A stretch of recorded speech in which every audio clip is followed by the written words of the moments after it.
Hello students, how are you? I hope you are doing well. In today's class, we'll be discussing about English course syllabus and the code is 301. जो आज हम बात करने वाले हैं 12th class CBSE syllabus के बारे में जो कि अप्लाइड है 2021 के लिए यानी अगले आने वाले साल के लिए। क्योंकि हम इस बार जो है कोरोना क्राइसिस से जो है गुजर रहे हैं, इसलिए हमारे सिलेबस में कुछ जो है टॉपिक्स डिलीट हो गए हैं। तो इस टॉपिक क्या क्या डिलीट हुए इस साल हमारे, वो हम जानने के लिए वीडियो को आगे कंटिन्यू लास्ट तक देखें और इस चैनल को सब्सक्राइब करें, इस चैनल को ज़्यादा से ज़्यादा शेयर अप करें अपने दोस्तों के साथ, जिससे कि उनको भी नॉलेज मिले, उनको पता लगे कि क्या हमें टॉपिक नहीं पढ़ने हैं। तो मैक्सिमम मार्क्स जो है वो आपको मिलेंगे 100 मार्क्स। टाइम जो है अलॉटेड है 3 आवर्स का। इस 100 मार्क्स के एग्जामिनेशन में आपको 80 मार्क्स का जो है वो रिटन एग्जाम देना है और 20 मार्क्स जो है इस बार आपके रखे गए हैं ASL के लिए। ना व्हाट इज ASL? ASL क्या होता है? ASL as you must have done in 9th and 10th also, 11th में भी शायद आपने किया होगा। ASL का मतलब होता है assessment of speaking and listening, जिसमें आपके पास 2 टास्क होती हैं, speaking as well as listening. Speaking में आपके पास टॉपिक दिया जाता है और लिसनिंग में आपको ऑडियो सुनाया जाता है, जिसके ऊपर बेसिस पर आप जो है कुछ MCQs मार्क करते हैं और उसके मार्क्स आपको मिलते हैं। तो this is the basic idea of the syllabus. हमारा सिलेबस जो है इस बार 2 पार्ट्स में डिवाइडेड है, part A and part B। Part A जो है वो हमारा ऑब्जेक्टिव टाइप पेपर है, जिसमें हमें 40 मार्क्स मिलेंगे। पार्ट B जो है वो हमारा सब्जेक्टिव टाइप, जिसमें आपको आंसर्स लिखने हैं लंबे लंबे, और वो भी जो है वो 40 मार्क्स को अलॉट किया गया है उसका। नेक्स्ट अब हम डिस्कस करते हैं डिटेल में कि पार्ट A के अंदर 40 मार्क्स में हमारे क्या क्या पढ़ना है। तो पहली चीज़ आपके पास आती है रीडिंग कॉम्प्रिहेंशन, जिसके लिए 20 मार्क्स आपको मिलते हैं। इस रीडिंग कॉम्प्रिहेंशन में आपको कुछ MCQs मिलेंगे। वो MCQs जो होंगे वो अनसीन पैसेज के ऊपर बेस्ड होंगे। यहाँ 11 क्वेश्चंस होंगे, जिनमें आपको कोई भी 10 क्वेश्चंस आपको करने हैं और हर एक क्वेश्चन के लिए आपको 1 मार्क मिलेगा, जिससे कि आपको 10 मार्क्स ऑल आउट होंगे। सेकेंड वाला भी जो पैसेज होगा वो भी MCQ होगा और इसमें भी आपको 11 क्वेश्चंस में से 10 करने हैं, 1 मार्क ईच आपको मिलेगा, जिससे कि आपको 10 मार्क्स मिल जाते हैं। तो रीडिंग सेक्शन में इस तरह से 2 पैसेज आपको मिलते हैं। अब हम आते हैं लिटरेचर सेक्शन की तरफ। लिटरेचर सेक्शन में भी इस बार कुछ ऑब्जेक्टिव टाइप्स क्वेश्चन रखे गए हैं 20 मार्क्स के।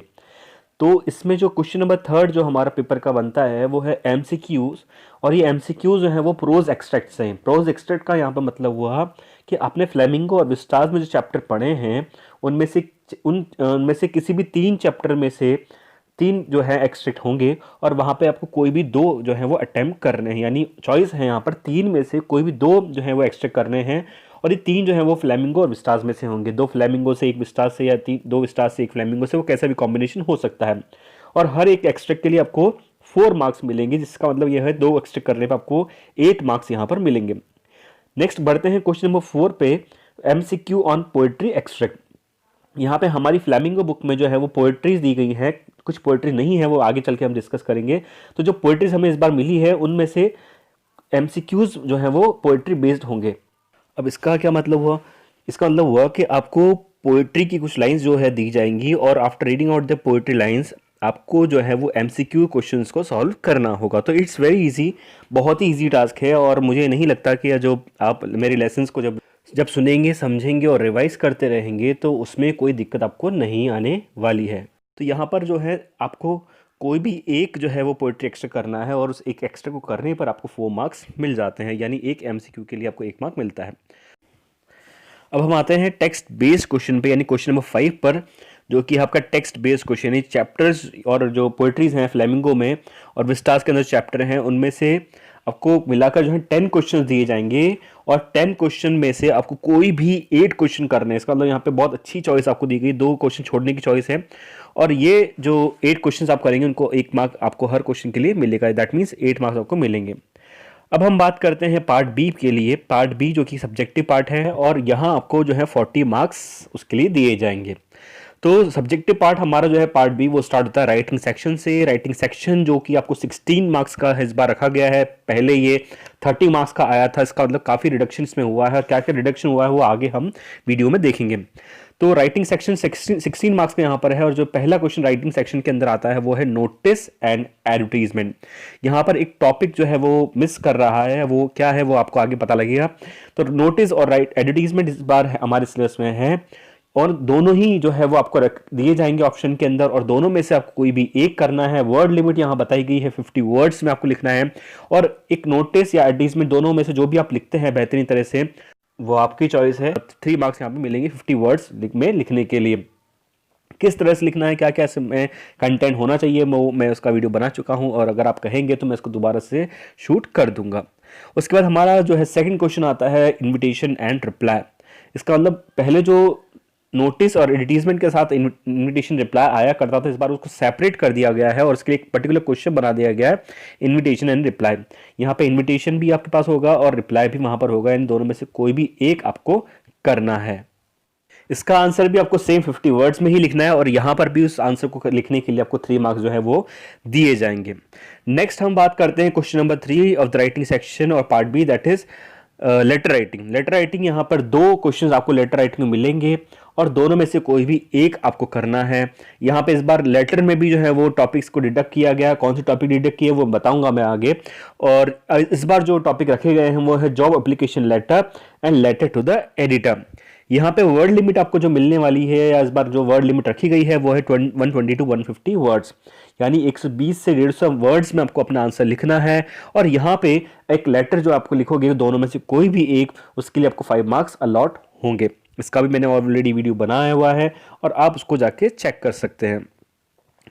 नेक्स्ट हमारा आता है क्वेश्चन नंबर 4, जिसमें हम इस बार यहाँ पर भी टॉपिक में डिडक्शन हुआ है और आर्टिकल और रिपोर्ट जो है इस बार लिखा गए हैं।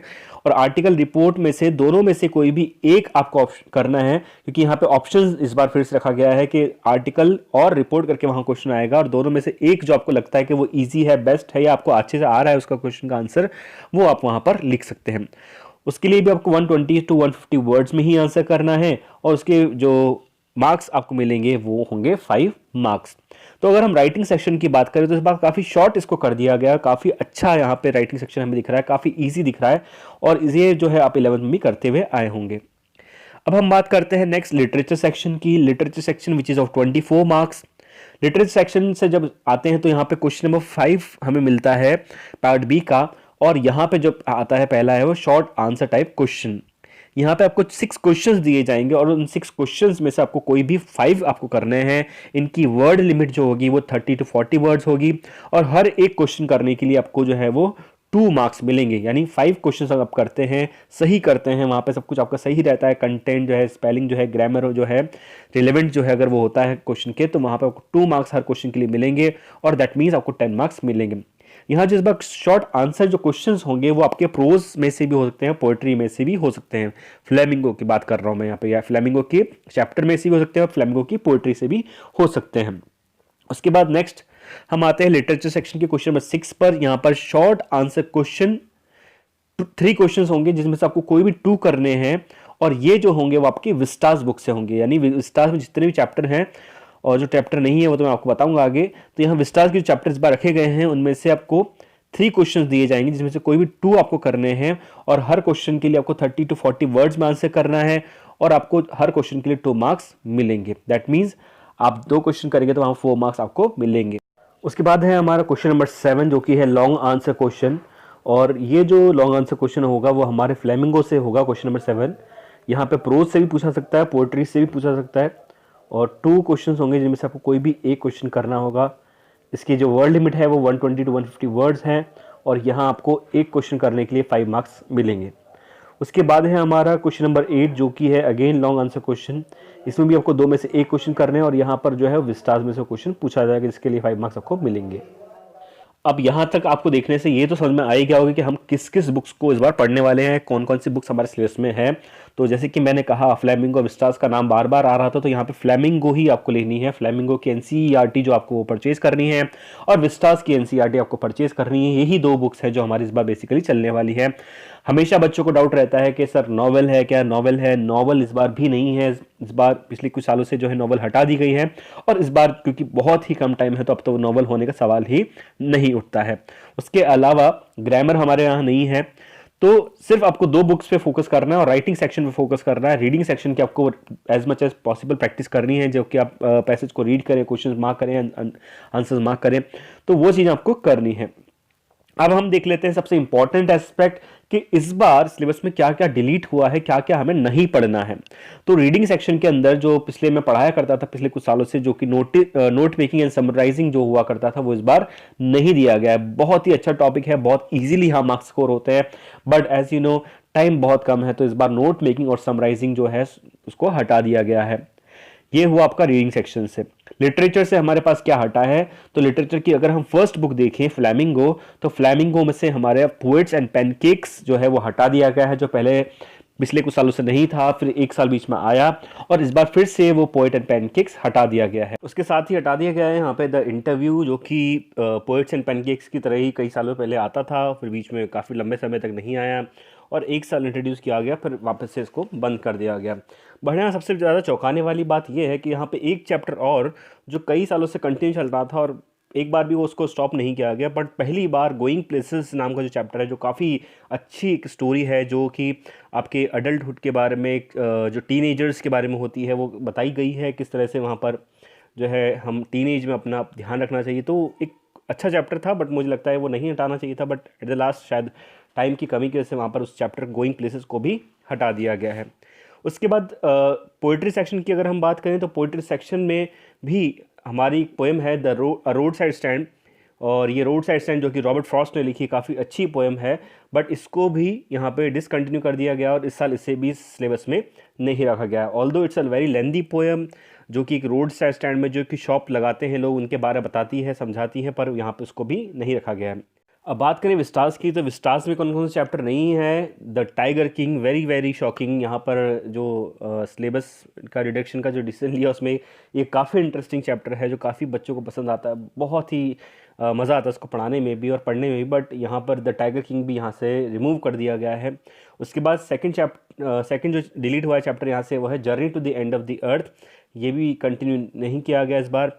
उसके बाद मेमोरीज ऑफ चाइल्डहुड, जो हमेशा आया करता था, चल रहा था, इसमें भी काफ़ी अच्छी स्टोरीज हैं दो, पर यह भी जो है इस बार सिलेबस में नहीं रखा गया। तो इस विस्टास की अगर हम बात करें, तो यहाँ मोटे मोटे तौर पे हम देख सकते हैं कि 3 चैप्टर जो है tiger king, journey to the end of the earth, memories of childhood, ये सिलेबस से हटा दिए गए हैं, यानी आपको ये नहीं पढ़ने हैं। उसके बाद राइटिंग सेक्शन में हम बात करें थे कौन से टॉपिक्स आपके नहीं हैं, तो मैंने आपको बताया था वहाँ पे नोटिस एडवर्टाइजमेंट दिख रहा था और एक टॉपिक मिसिंग था, वो था पोस्टर मेकिंग। तो पोस्टर मेकिंग जो कई सालों से चल रहा था, हम उसको अच्छे से पढ़ा भी रहे थे और काफ़ी इजी होता है उन बच्चों के लिए जो क्रिएटिव होते हैं, थोड़ा सा आर्टिस्टिक होते हैं, पर यहाँ पे पोस्टर मेकिंग को भी जो है या पोस्टर ड्राफ्टिंग को भी हटा दिया गया है। उसके बाद लेटर्स की हम बात करें, तो यहाँ पे business letter, official letter, letter for making inquiries, registering complaints, asking for and giving और information, placing order and sending reply, ये भी जो है आपके सिलेबस में नहीं है। इसका मतलब आपको नहीं पढ़ने। अगर आपके पास ऑलरेडी कोई बुक है जो आप रेफ़र कर रहे हो और उसमें हैं, तो आपको वो नहीं पढ़ने हैं। ध्यान रखिएगा, ये जो लेटर्स हैं आपको नहीं पढ़ने हैं। उसके बाद लॉन्ग कंपोजिशन की हम बात करें, तो लॉन्ग कंपोजिशन में आपके स्पीच और डिबेट, ये भी कई सालों से कंटिन्यू थे और काफ़ी कॉम्प्लिकेटेड यहाँ बन जाता था। कई बार आर्टिकल, स्पीच, डिबेट, रिपोर्ट, ये सब का जो कॉम्बिनेशन बनता था, ये कई बार बच्चों के लिए डिफ़िकल्ट हो जाता था। तो ये एक अच्छा मौका है, आया है आपके लिए, और अच्छी बात है कि इस बार ये दोनों टॉपिक, स्पीच और डिबेट, ये भी सिलेबस से हटा दिए गए हैं। तो अब आपको राइटिंग सेक्शन में ये दोनों टॉपिक देखने को नहीं मिलेंगे, तो आपको इनकी तैयारी नहीं करनी है। तो कहीं ना कहीं राइटिंग सेक्शन को हम देख सकते हैं कि यहाँ पे इजी आपका हो गया है, और इतने इजी राइटिंग सेक्शन के साथ और इतने अच्छे पेपर पैटर्न के साथ आप इजीली अपने मार्क्स अच्छे स्कोर कर सकते हैं। यहाँ हम देख सकते हैं कि 50 मार्क्स जो है, यानी 50% जो सिलेबस है आपका, वो ऑब्जेक्टिव हो गया है, और ऑब्जेक्टिव होने की वजह से ये पेपर का पैटर्न काफ़ी ईजी हो जाता है। और इस इजी पेपर पैटर्न में हम इवन मैं कह सकता हूँ कि 100 आउट ऑफ 100 भी हम स्कोर कर सकते हैं। So wish you all the very best.